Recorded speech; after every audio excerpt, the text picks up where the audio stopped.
Bismillahirrahmanirrahim. Assalamualaikum warahmatullahi wabarakatuh. Alhamdulillahi rabbil alamin. Wabihi nasta'in ala umurid dunya waddin. Wa ala alihi wa ashabihi ajma'in, amma ba'du.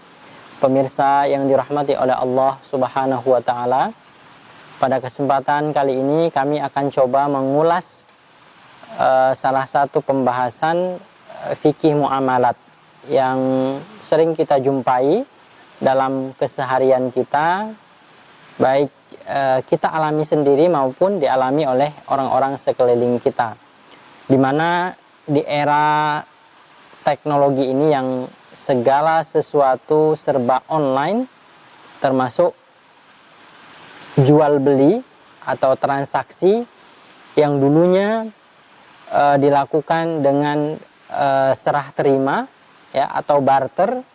Di era ini kita dapati bahkan ini sudah lumrah terjadi di masyarakat, itu jual beli melalui online.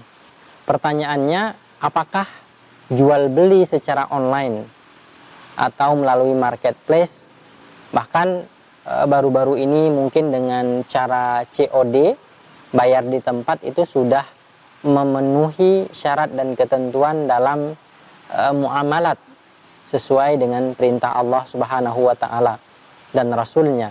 Ini yang akan kita coba sampaikan, mudah-mudahan akan ada manfaatnya, karena masalah jual beli ini, terlebih secara online, itu sering menimbulkan masalah-masalah, komplain-komplain. Maka bagaimana sebenarnya Islam itu memberikan ketentuan tentang jual beli?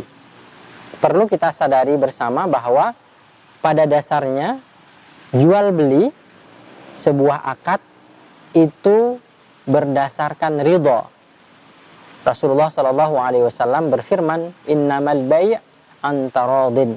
Jadi jual beli itu asasnya adalah sama-sama ridho antara si penjual dan si pembeli. Jadi asas daripada terlaksananya sebuah jual beli atau transaksi adalah ridho. Pertanyaannya adalah, apakah ridho itu dari kedua belah pihak bisa muncul begitu saja, bisa lahir begitu saja? Tentu jawabannya tidak. Dengan berbagai sifat dan karakter manusia yang berbeda-beda, tentu akan sulit sekali untuk mencapai sebuah kesepakatan mutlak yang melahirkan keridhaan di masing-masing pihak. Maka oleh karena itu para ulama mencari jalan keluar, memberikan keterangan-keterangan, sehingga dengan syarat-syarat tertentu itu melahirkan keridhaan dari kedua belah pihak.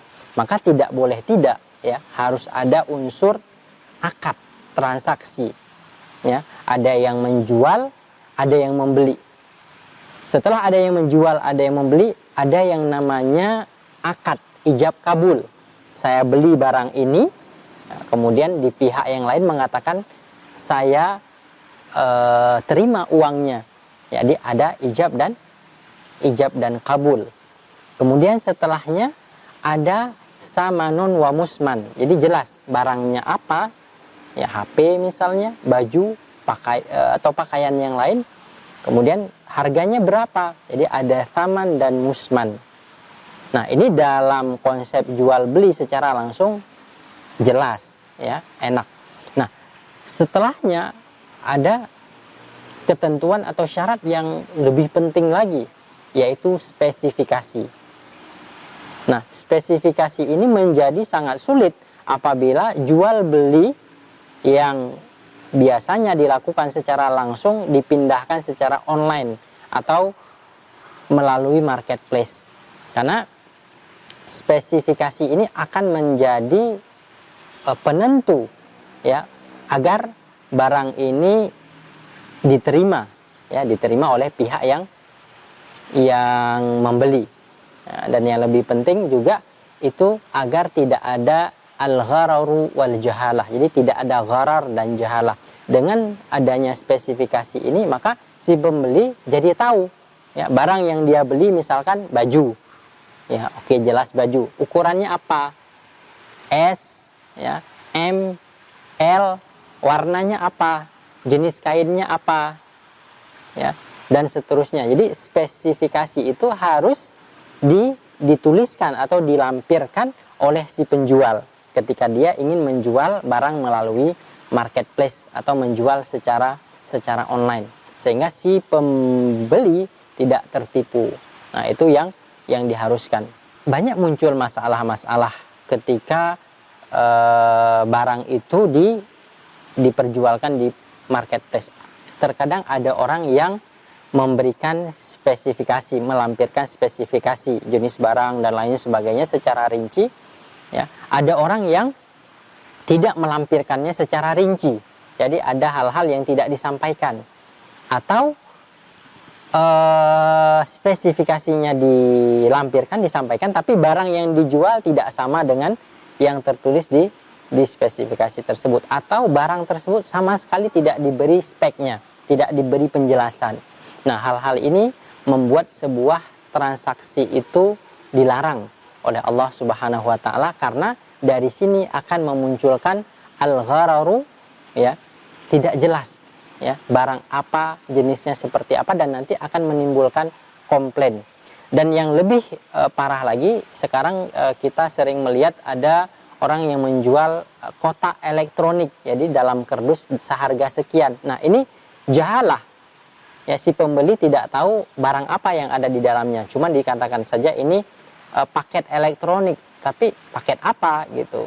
Nah, harus diperjelas barangnya apa, speknya seperti apa, sehingga sama-sama ridho. Nah, ini dilarang oleh syariat. Lalu bagaimana dengan barang yang dijual itu speknya sudah sesuai, tapi penampakan yang terlihat di online dengan yang nyata itu beda. Nah, itu lain lagi.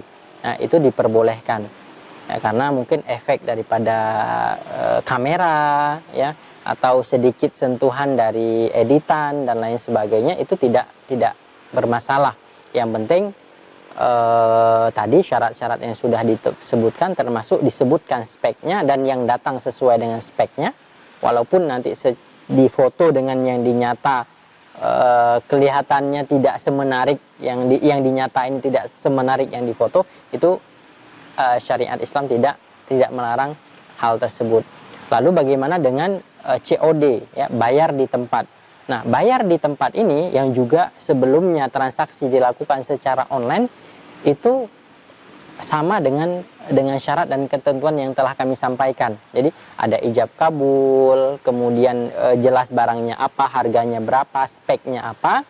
Yang beda mungkin ada serah terima dengan pembeli dan dibayar di tempat. Jadi tidak memberi efek yang lebih sebenarnya, karena ketika barang diterima juga tidak dibuka barang tersebut sehingga dibayar dulu. Nah, kalau nanti ada komplain baru disampaikan ulang kepada marketplace. Dari marketplace nanti akan menghubungi si penjual. Nah, kalau misalnya barangnya tidak sesuai, itu bisa dikembalikan. Ya, pengembaliannya pun bahkan mungkin gratis. Maka dalam jual beli via COD ini, selama syarat dan ketentuannya itu berlaku, akadnya sah-sah saja. Insya Allah barokah. Demikian yang dapat kami sampaikan.